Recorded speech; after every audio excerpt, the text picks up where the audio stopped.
The market tries to bounce as expected, but ultimately sells off in the end. This is Invest with Jacob.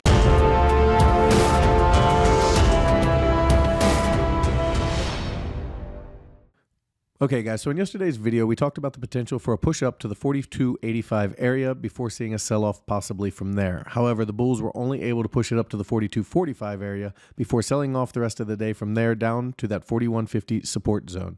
Now the bears have the ball in their court, but the bullish count is still hanging on by a thread. I'll get into all that in just 1 second. But first, if you're new here, welcome to the show, guys. My name is Jacob Gabbard, and this is Invest with Jacob, where we use Elliott Wave Theory to break down the SP 500 and the NASDAQ. I highly encourage you to hit that subscribe button down below so that you can get our daily S&P updates, our trade setups, and our buy alerts. All right, guys, before we jump into the charts, I do want to share a review with you because I created this trading room to help people trade, help people improve their family life, build their savings, retire, do those types of things. And I'll put this review up and let you read it for yourself. But the last line in that review says, "You are helping my family." And that is really what it's about. You'll hear in my trading room an awful lot that it's a lot like a big family in there, and that means a lot to me. That's why I do this stuff for you guys, so I hope you appreciate it as much as I appreciate those types of comments. Okay, guys, so let's jump into the chart and take a look. Okay, guys, so here we are on the 1 hour futures chart for the S&P 500, and we were hoping for a push up a little bit higher than we got, but they were only able to get it to the 42.45 range and then sold off pretty directly from there. Now, they have held this 41.50 area that they've held several times now, showing very good support there, but a break of that would give us an indication that we're going to push down in this bigger wave 4. So what we're looking at, guys, is the bullish count is still alive for now. Okay, but the bears basically have the ball. So what the bears are doing is they're sitting right on top of the downside pivot. And the downside pivot is 41.62 to 41.42, essentially. And so what the bears need to do is push down through this 41.42 level and ultimately take out this low, which would challenge this low and ultimately give us either some kind of double bottom or push down into this 40.27 to 4,000 region to complete this bigger wave 4. And then we would look for a reversal from there.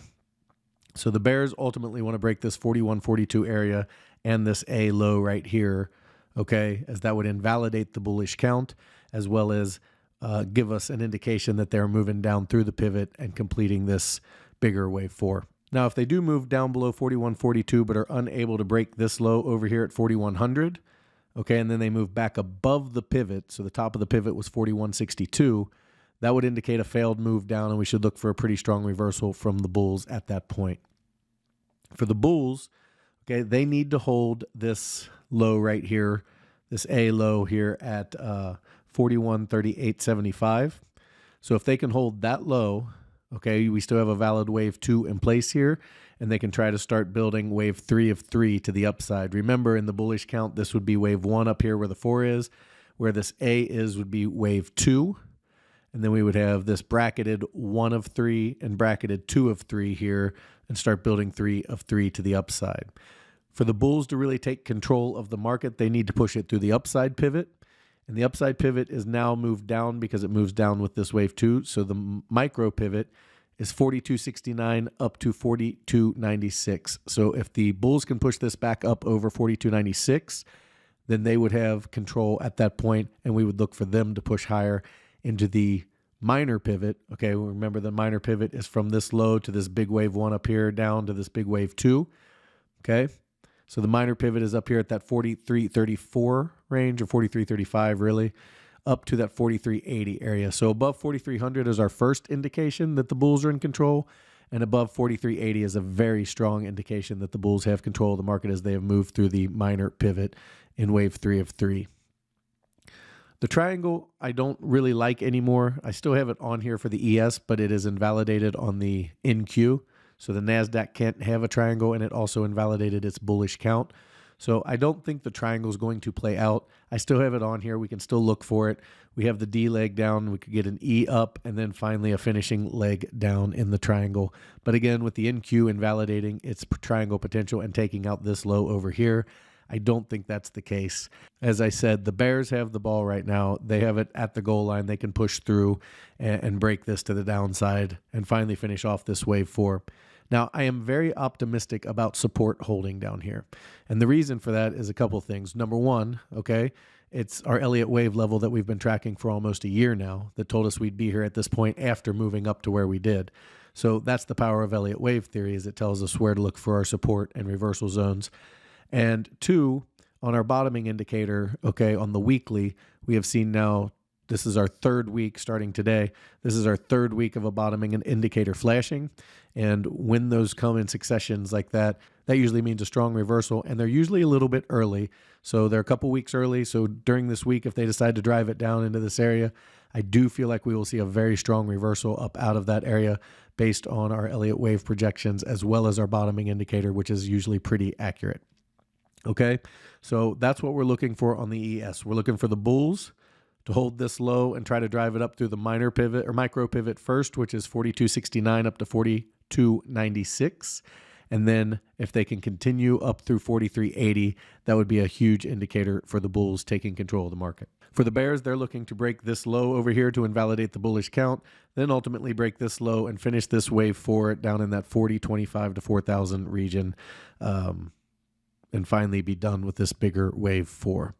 Over on the NASDAQ, it is a little different today. So the NASDAQ did track a little deeper. Okay, it already broke this low over here, so it just poked through it, but it did, and then it held. So we kind of have a double bottom going right now on the NASDAQ. So there is potential for this double bottom to hold and see the NASDAQ start its wave 1 up in conjunction with the wave 3 of 3 bullish count on the ES. But they need to hold that low on ES, and this needs to really start firing and going. You would really want to see, especially if this is the ending diagonal that we're tracking, you would really want to see a sharp reversal at the end of it. So I do think lower is in play. I do think that the bears, again, have the ball. They just need to continue to push it down to complete this bigger wave 4 down to this 12.5 area, 12.584. And then we would look for a strong reversal from there to start wave 1 of 5 up. Okay, we don't have a bullish count on the NASDAQ right now because we are at the lows and we did break this low. So a bullish count would have to come from making a low and then a 5-wave pattern up.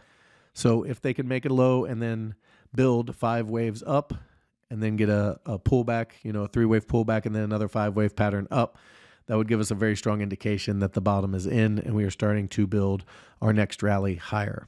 We are also seeing those same bottoming indicators for the last couple of weeks on the NASDAQ. So I do have a lot of confidence that our support levels will hold and we should see a pretty strong reversal coming very soon.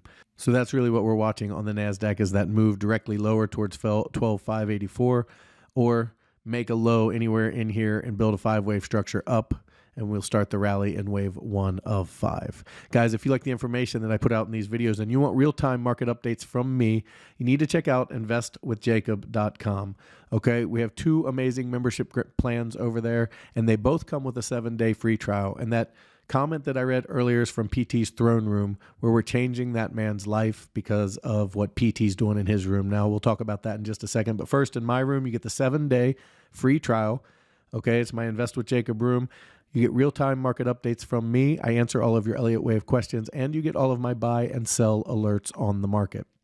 Now, if you are looking to trade individual stocks and use a reduced risk trading method using binary options, you need to check out PT's throne room. I'm telling you guys, he kills it every day. You saw that review from earlier. You can see all the reviews down here from people saying how great he's doing. So really great trading environment. It's like a big family in there. We treat you guys with respect. We want you to get better at trading. We want you to understand what you're doing. So come check it out for a week.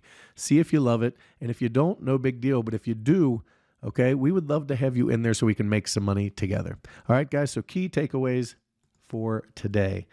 The bulls got to hold the low. So they got to hold this 41.38 low, 41.39 to keep this wave 2 valid, and then really kind of explode up from here in wave 3 of 3, taking out the micro pivot at 42.69 up to 42.96, and then the minor pivot up at 43.80, the top of the pivot there. For the bears, they have the ball. They need to break this to the downside and break that pivot, okay? And that pivot comes in at 41.42 to break down to the low side. If they can break through that and break this low, they invalidate the bullish count, and then we would be looking for that more direct move down to this 40.27 or 40 or 4,000 region. On the NASDAQ, we're looking for a low to build off of. They already broke their low here, so we would look for them to move directly lower and see a pretty strong reversal, okay, from there to the upside with a 5-wave movement. They can push it down as low as the 12,584 region for our support zone before they reverse. But we do have a lot of confidence in support holding, as I said, given our Elliott Wave Theory projections, as well as our bottoming indicators coming through on the weekly charts and even the monthly charts right now. All right, guys, that is your market update for today. I will talk to you tomorrow.